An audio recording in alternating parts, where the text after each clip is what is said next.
Surendranagar Chotila highway પર સોમાસર ગામના પાટિયા પાસે રાજકોટ સુરેન્દ્રનગર રૂટની એસટી બસ ચાલકે સ્ટીયરિંગ પરનો કાબુ ગુમાવતા બસ રોડથી નીચે ખાડામાં ખાબકીને ઊંધી વળી ગઈ હતી।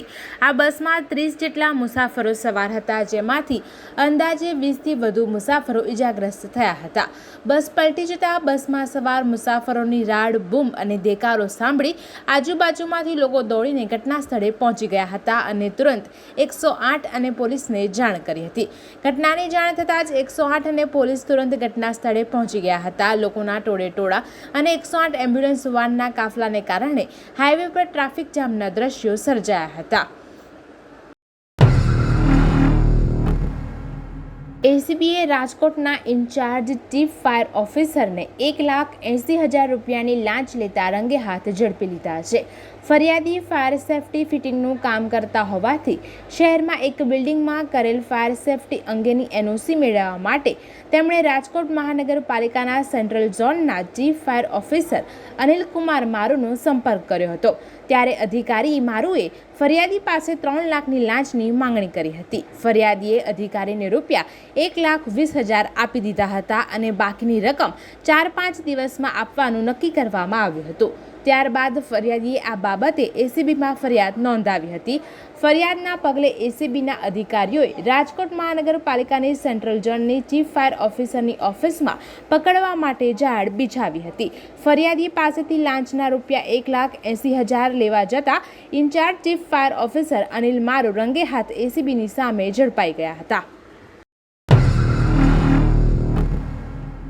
દેશની આઝાદીના 78માં અણમોલ અવસરની ઉજવણીની શરૂઆત વડોદરાના નવલખી મેદાન ખાતેથી નીકળેલી ભવ્ય તિરંગા યાત્રા કીર્તિસ્તંભ, રાજમહેલ રોડ, ખંડેરાવ માર્કેટ, 4 રસ્તા, શહીદ ભગતસિંહ ચોક, સુરસાગર થઈ મહાત્મા ગાંધી નગર ગૃહ ખાતે સંપન્ન થઈ હતી। આ 3 કિલોમીટરના અંતરમાં 2 કિલોમીટરની ભવ્ય તિરંગા યાત્રા માર્ગ ઉપર નીકળી હતી। આ યાત્રાની શરૂઆત ભારત માતા કી જય અને આઝાદીના ગીતો સાથે થઈ હતી। નવલખી મેદાન ખાતેથી નીકળેલી ભવ્ય તિરંગા યાત્રામાં મોટી સંખ્યામાં લોકો તિરંગા સાથે જોડાયા હતા। આઝાદીના ગીતો સાથે નીકળેલી તિરંગા યાત્રાને પગલે સમગ્ર શહેરમાં દેશભક્તિના રંગમાં રંગાઈ ગયું હતું। આ તિરંગા યાત્રાને રાજ્યના ગૃહમંત્રીએ તિરંગો ફરકાવીને પ્રસ્થાન કરાવ્યું હતું। વિવિધ શાળાઓના બાળકો તિરંગા ટી શર્ટ અને શરીર પર તિરંગાનું ટેટુ લગાવીને તેમજ વિવિધ પોશાક ધારણ કરીને તિરંગા યાત્રામાં ભાગ લેવા માટે ઉમટી પડ્યા હતા। તિરંગા યાત્રામાં જોડાયેલા લોકોમાં દેશભક્તિનો અનોખો જુવાળ જોવા મળ્યો હતો। વડોદરામાં પંચમહાલથી આવી મજૂરી કરી પોતાના પરિવારનું ગુજરાન ચલાવતા 2 શ્રમિકોને અચાનક વીજ પોલ ઊભો કરતા કરંટ લાગવાની ઘટના સામે આવી છે। આ ઘટના મકરપુરા જીઆઈડીસીમાં ગત સાંજના સમયે બની હતી। બાદમાં બંને શ્રમિકોને સારવાર અર્થે શહેરની સયાજી હોસ્પિટલ ખસેડવામાં આવ્યા હતા, જ્યાં બંનેની સ્થિતિ ખૂબ સારી છે। સમગ્ર ઘટનાના સીસીટીવી ફૂટેજ સામે આવ્યા છે, જેમાં બંને શ્રમિક 1 સેકન્ડમાં જ જમીન પર પટકાયા હતા અને અન્ય લોકો તેમને સારવાર માટે લઈ ગયા હતા। ગુજરાતનો સૌથી મોટો સરદાર સરોવર નર્મદા ડેમ દેશભક્તિના રંગે રંગાયો છે।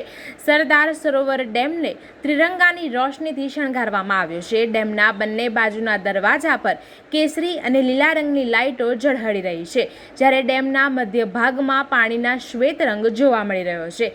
આમ પાણી અને લાઇટિંગની નિર્મિત આ તિરંગો અદ્ભુત લાગી રહ્યો છે। આ દ્રશ્યો લોકો માટે પણ આકર્ષણનું કેન્દ્ર બન્યા છે। સુરતના કતારગામ વિસ્તારમાં આવેલ કંથારિયા હનુમાન મંદિર દ્વારા શ્રાવણ માસ નિમિત્તે 1.25 લાખ રુદ્રાક્ષમાંથી શિવલિંગ બનાવવામાં આવ્યું છે, જે શ્રાવણ માસ નિમિત્તે આખો મહિનો ભાવિક ભક્તોને દર્શન માટે મૂકવામાં આવ્યું છે। આ રુદ્રાક્ષ શ્રાવણ મહિનાના અંતમાં ભાવિક ભક્તોને પ્રસાદ રૂપે આપવામાં આવશે। શ્રાવણ માસના સોમવારે મોટી સંખ્યામાં સવારથી દર્શન માટે ભાવિકો ઉમટી પડતા હોય છે, જેથી ભગવાનની આરાધનાના આ પર્વને લઈને મંદિરમાં વિશેષ વ્યવસ્થા પણ કરવામાં આવી રહી છે। મંદિરમાં પણ વિશેષ શણગાર કરવામાં આવી રહ્યો છે। ભાવિકોને કોઈ અગવડતા ન પડે તેનું પણ ધ્યાન રાખવામાં આવી રહ્યું છે। સરકાર દ્વારા સરકારી શાળાઓમાં અભ્યાસ કરતા બાળકોને મળતી શિષ્યવૃત્તિના નિયમોમાં જે ફેરફાર કરવામાં આવ્યા છે તેને લઈને સુરતમાં વિરોધ નોંધાવવામાં આવ્યો હતો। જે બાળકોને અત્યાર સુધી સરકાર દ્વારા શિષ્યવૃત્તિ આપવામાં આવતી હતી તેની અંદર આજે સરકાર દ્વારા નવો ફતવો બહાર પાડવામાં આવ્યો છે કે જે બાળક અભ્યાસ કરે છે તેના વાલી જો ગુજરાતી હશે તેનું પ્રૂફ આપવામાં આવશે તો જ તેને શિષ્યવૃત્તિ આપવામાં આવશે।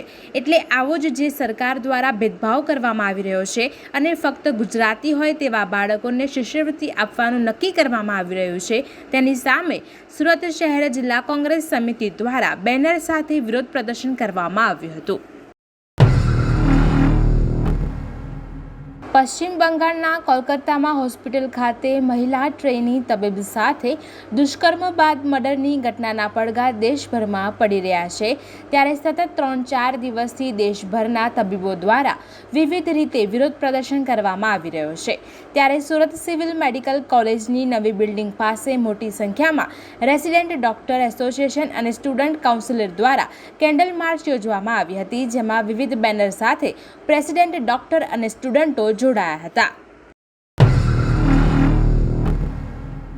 વ્યારા તાલુકાના કસવાઓ ગ્રામ પંચાયતના સરપંચ ઉપસરપંચ બંને હોદ્દેદારો એક જ ઘર કુટુંબમાં હોય સમગ્ર ગામ અને ગામના ફળિયામાં થવાપાત્ર સરકારી રોડ રસ્તા સરકારી આવાસો સંડાસ બાથરૂમ તથા બીજી અનેક યોજનામાં એકતરફી કામગીરી કરતા હોવાના આક્ષેપ સાથે ગ્રામજનોએ વ્યારા ટીડીઓને આવેદન આપ્યું હતું અને ગ્રામજનો પંચાયત પાસે એકત્ર થઈ ફરી પંચાયતની કામગીરી બાબતે વિરોધ કર્યો હતો। વ્યારામાં રાષ્ટ્રવ્યાપી હર ઘર તિરંગા અભિયાન અંતર્ગત વ્યારા નગરપાલિકા દ્વારા આયોજિત ભવ્ય તિરંગા યાત્રાને વ્યારાના ધારાસભ્ય મોહનભાઈ કોંકણીએ લીલી ઝંડી આપીને પ્રસ્થાન કરાવ્યું હતું। રેલીમાં વિવિધ શાળાના બાળકોએ સુંદર વેશભૂષા ધારણ કર્યા હતા તેમજ પ્રકૃતિ પ્રેમી આદિવાસી સંસ્કૃતિની ઝાંખીના દર્શન કરાવતી ટુકડીઓએ પણ નગરજનોને વિવિધતામાં એકતાના દર્શન કરાવ્યા હતા। આ યાત્રા સયાજી ગ્રાઉન્ડ ખાતેથી નીકળી સુરતી બજાર રામા એજન્સી જૂના બસ સ્ટેન્ડ થઈ ફરી સયાજી ગ્રાઉન્ડ પરત ફરી હતી। મુખ્ય માર્ગો પર હજારો તિરંગા સાથે નીકળેલા વિદ્યાર્થીઓ પોલીસ તથા હોમગાર્ડ સહિત નાગરિકોએ ઉચ્ચારેલા દેશભક્તિના નારાઓથી રસ્તા ગુંજી ઉઠ્યા હતા। યાત્રામાં પોલીસ વડા રાહુલ પટેલ નિવાસી અધિક કલેક્ટર RR બોરડ વ્યારા પાલિકા પ્રમુખ રીતેશ ઉપાધ્યાય વ્યારા પ્રાંત અધિકારી વ્યારા ચીફ ઓફિસર સંગઠનના હોદ્દેદારો સહિત અધિકારીઓ કર્મીઓ નાગરિકો હાથમાં તિરંગા લઈ ભવ્ય તિરંગા યાત્રામાં જોડાયા હતા।